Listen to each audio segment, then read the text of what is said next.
এই জঘন্য রাস্তাটা দিয়ে আমরা আসছিলাম, প্রত্যেকটা গাড়ি আমাদের খারাপ হয়ে গেছে। প্রথম এইটা খারাপ হয়েছিল, দেন আমাদের ট্রামটা খারাপ হয়ে গেছে, স্টার্ট নিচ্ছে না।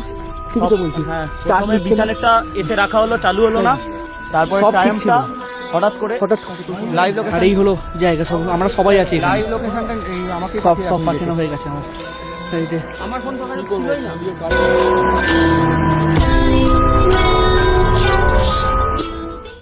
29শে ডিসেম্বর 2025 আমাদের সেদিনকে ছাঙ্গু লেক থেকে ফিরতে অনেকটা লেট হয়ে গেছিল।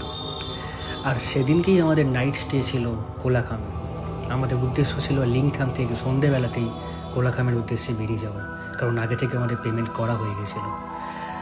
তো এই রাস্তা, এই ঘটনা সেই লিংথাম থেকে কোলাখাম যাওয়ার ভয়াবহ এক অভিজ্ঞতা। কি ঘটেছিল সেদিনকে রাতে, কি হয়েছিল আমাদের সাথে জানতে পার্ট 2 এর জন্য অপেক্ষায় থাকুন।